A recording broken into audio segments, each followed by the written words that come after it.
चलें अनंत आकाश की ओर। वर्षों से एक मेढक एक कुएं में रहा करता था। उसके पूर्वज भी कभी उसी कुएं में रहे थे।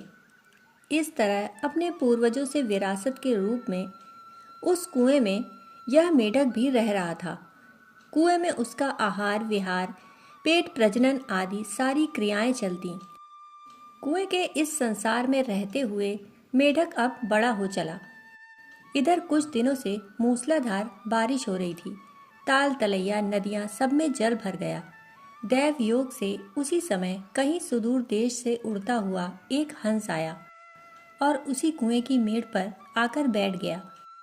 सहसा उसकी नज़र कुएं में जल क्रीड़ा कर रहे मेढक पर पड़ी। दोनों की नज़रें मिली और उनमें परिचय हुआ। हंस ने तो अब से पूर्व भी कई बार मेढक देखे थे, पर मेढक अपने जीवन में पहली बार किसी हंस को देख रहा था। इसलिए हंस को देखकर उसके मन में भी कुतूहल हुआ। हंस शिष्ट और शालीन था। उसने मेढक का अभिवादन किया और दोनों में संवाद शुरू हुआ। हंस ने पूछा, मेढक मित्र, तुम इस कुएं में कब से रह रहे हो? मेढक ने भी गर्वोन्मत्त होकर कहा, हमारे पूर्वज इसी कुएं में रहते थे। मेरा जन्म भी यहीं हुआ और तभी से मैं यहाँ रह रहा हूँ। हंस ने फिर प्रश्न किया, क्या कभी तुमने इस कुएं से बाहर की दुनिया को देखा है? मेढक बोला, कौन सी दुनिया? मेरे लिए तो बस यही दुनिया है। इस कुएं के अलावा भी कोई दुनिया हो सकती है? यह सुनकर मेढक को आश्चर्य हुआ। मेढक ने हंस से कहा, तुम्हें अवश्य ही कोई भ्रम हुआ है, इसलिए तुम कुएं के अलावा किसी दूसरी दुनिया की बातें कर रहे हो। हंस बोला, नहीं मित्र, तुमने वास्तव में इस जीवन का आनंद नहीं लिया, क्योंकि तुमने अभी असली संसार को देखा ही नहीं। मेढक को यह बात अच्छी नहीं लगी। वह बोला, तुम किस आनंद की बात कर रहे हो? मुझे तो इस कुएं में ही सारा आनंद मिलता है। मेरे इस कुएं में आशियाने में सुख सुविधाओं की कौन सी कमी है? नाना प्रकार के कीड़ों को खाने का जो सुख यहाँ है वह अन्यत्र कहाँ। मेरे बाल बच्चे, मेरी पत्नी सभी तो यहाँ सुखपूर्वक रह रहे हैं। फिर तुम किस दुनिया की बातें कर रहे हो? यह पता लगाने के लिए कि जिस संसार की बात हंस कर रहा है वह कितना बड़ा है, मेढक ने एक छलांग लगाई और हंस से पूछा, क्या तुम्हारी दुनिया मेरी छलांग से बड़ी है? हंस ने उत्तर दिया, हाँ, इससे भी बड़ी। तब मेढक ने फिर से एक और ऊंची छलांग लगाई। हंस फिर बोला, हाँ, इससे भी बड़ी है दुनिया। मेढक से अब रहा नहीं गया और उसने अपनी पूरी ताकत से अपनी सबसे ऊंची छलांग भी लगा दी। इस बार वह आश्वस्त था कि इतनी बड़ी दुनिया तो अब से पूर्व हंस ने देखी ही कहाँ होगी। अपने अनुकूल उत्तर सुनने की चाह में मेढक ने हंस की ओर देखा, परंतु यह क्या, हंस ने इस बार भी वही उत्तर दिया और मेढक को प्रेम से समझाया, मित्र, जिस दुनिया को तुम आनंद का कारण समझ रहे हो वह वास्तव में तुम्हारा भ्रम मात्र है। जिसे तुम आनंद समझ रहे हो यह तुम्हारी नादानी मात्र है।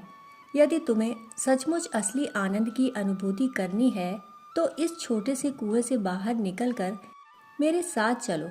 मैं तुम्हें असली दुनिया दिखाता हूँ।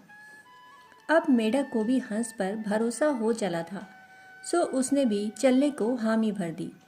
वह हंस की पीठ पर सवार हुआ। देखते ही देखते हंस ने उड़ान भर दी।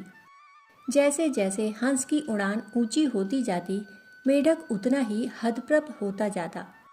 अरे, इतनी बड़ी दुनिया, इतनी सारी नदियाँ, इतना बड़ा सागर, इतनी बड़ी धरती, इतना ऊंचा आसमान, इतने सारे जीव, इतने सारे वृक्ष। वाह, सचमुच कैसी मनोहारी दुनिया है यह। कितना आकर्षण, कैसा सौंदर्य है यहाँ। कितना आनंद, कितनी उन्मुक्तता है। कैसी स्वच्छंदता, कैसी स्वतंत्रता है यहाँ। यह सौभाग्य उसे हंस के कारण ही प्राप्त हुआ है। ऐसा सोचकर उसकी आंखों में आंसू भर आए। पर ये आंसू हंस के प्रति कृतज्ञता के थे, क्योंकि आज हंस के कारण उसका जीवन सचमुच धन्य धन्य जो हो गया था। हम भी विचार करें तो हमारी स्थिति भी इससे कहाँ भिन्न है। हम भी अपने संकीर्ण विचारों के छोटे से कुएं में जीवन यापन करते हैं और फिर उसे ही अपनी दुनिया मान बैठते हैं। इसी छोटे कुएं की इसी छोटी सी दुनिया में रहते हुए हम संसार से विदा हो जाते हैं और कर्म संस्कारानुसार फिर से इसी कुएं में जन्म लेकर अपनी वही पुरानी यात्रा बार बार दोहराते हैं। जन्म मरण के बंधन में बंधे रहते हैं।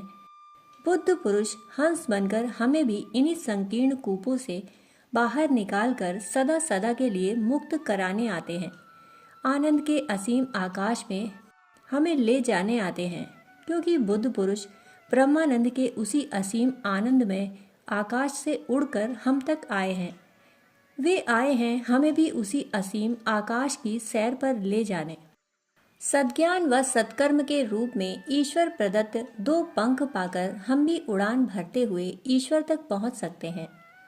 उस स्थिति में सचमुच प्रभु कृपा, ईश कृपा, गुरु कृपा व सतत सच्ची साधना के द्वारा हम में भी आत्मज्ञान व ब्रह्म ज्ञान के 2 स्वर्णिम पंख उग आते हैं, जिनके सहारे उड़कर हम भी संसार की सैर पर, स्वर्ग की सैर पर, आनंद की सैर पर निकल पड़ते हैं।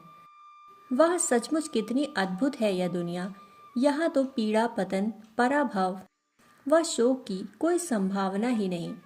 जीवन मरण का कोई बंधन ही नहीं, क्योंकि संकीर्ण विचारों के छोटे से कूप व कामनाओं के कीचड़ से निकलकर आनंद के असीम गगन में उड़ना हमें भी तो आ गया। अब हम भी असीम आकाश में उड़ चले हैं। तब हमें लगता है बुद्ध पुरुषों के इस लोक में कैसा अनुपम अद्वितीय आनंद छाया हुआ है। अध्यात्म के इस असीम अंतरिक्ष आकाश में कितने बुद्ध पुरुष, पूर्ण पुरुष, परम पुरुष, ध्रुव तारे, सूर्य चंद्र बनकर जगमगा रहे हैं। इस असीम आकाश में बुद्ध भी जगमगा रहे हैं और महावीर भी, आचार्य शंकर भी और गुरु नानक देव भी। ईसा भी जगमगा रहे हैं, महर्षि रमन भी और महर्षि अरविंद भी। स्वामी विवेकानंद भी वहाँ समाधि में मग्न है। यहाँ मीरा के घुंघरू से भक्ति प्रकट होती है तो कबीर की साखियाँ भी यहाँ दृष्टिगोचर हो रही हैं। यहाँ सूर्य के कृष्ण नृत्य कर रहे हैं तो तुलसी के राम भी धनुष बाण के साथ उपस्थित हैं। यहाँ शिव के डमरू से अनहद नाद फूट रहे हैं तो कृष्ण की बांसुरी से भी। यहाँ अंतरिक्ष से उतरकर अगणित ज्योति पुरुष ज्योति रूप में कृष्ण की गोपियां बन शरद पूर्णिमा की चांदनी रात को महारास कर रहे हैं। सप्त ऋषियों के संग सत्संग कर रहे हैं। इस स्वर्गीय दृश्य की कल्पना मात्र से हमारा रोम रोम पुलकित हो रहा है। सूक्ष्म शरीर से स्थित सप्त चक्रों में यह कैसी आनंदमयी सिहरन हो रही है। यही है जीव व शिव का मिलन, यही है अद्वैत स्थिति। उस अवस्था में अपनी भी आंखों में आंसू हैं, पर क्लेश के नहीं, आनंद के, परमानंद के, ब्रह्मानंद के। ऐसे में शिष्य के, साधक के, भक्त के अंतस से बस एक ही पुकार उठती है, बुद्धम शरणम गच्छामि, आनंदम शरणम गच्छामि।